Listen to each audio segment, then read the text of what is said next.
J'étais au Parisien et là j'ai provoqué une espèce d'accident, enfin d'accident positif.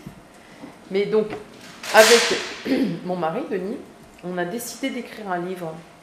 Et on avait rencontré dans un reportage, donc vous voyez, tout est toujours important, on avait rencontré dans un reportage deux garçons qui étaient vraiment à l'opposé de nous, des espèces de jeunes loups, c'était un peu les années 90, il y avait toute une série de mecs, un peu genre Bernard Tapie, là, ils étaient exactement comme ça, ces deux-là. Deux garçons de notre âge, mais eux, ils avaient fait HEC, ils revenaient d'Harvard, ils étaient vraiment totalement école de commerce, etc. Mais ils avaient envie de monter leur premier truc, et ils n'avaient rien trouvé de mieux que de se dire on va lancer un bouquin. Ils étaient allés aux États-Unis, ils avaient vu comment on lançait des livres, ces quickbooks, etc. Et on s'est rencontrés par hasard et ils se sont dit bah voilà les deux qu'on va faire travailler pour nous, et nous on va lancer le bouquin. Et donc avec eux, alors que vraiment il y avait une culture tout à fait différente les uns des autres, nous on a écrit un livre sur la campagne présidentielle de 95 avec mon mari.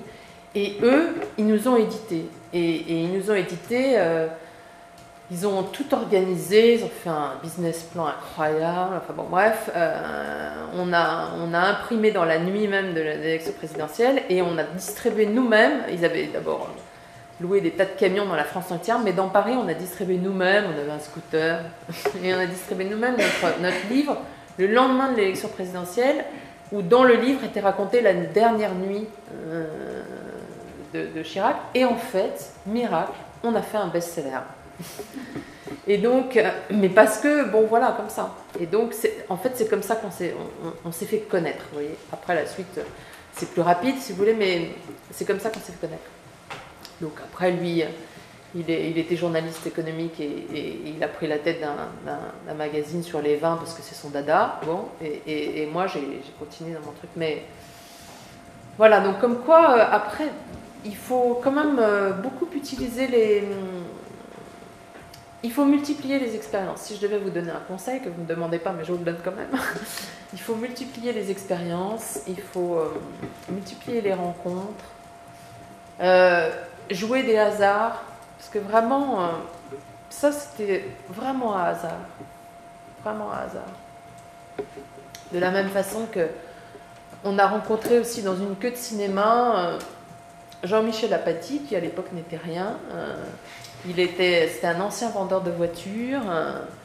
Nous, on allait voir un film chinois, lui, il allait voir Sylvester Stallone. Enfin, vous voyez, on était vraiment... Et en même temps, il nous avait entendu parler de journalisme, parce que nous, on parlait que de ça. Donc, j'étais toujours avec mon mari. Et il est venu discuter avec nous. Et en fait, avec lui, on a aussi monté des tas de journaux on éditait des petits canards comme ça de réflexion sur la presse, on a fait plein de trucs ensemble. Vous voyez, donc comme quoi c'est vraiment... à vrai dire, moi j'ai eu beaucoup de choses comme ça de hasard, mais encore faut-il saisir les occasions. Et ça c'est sympa.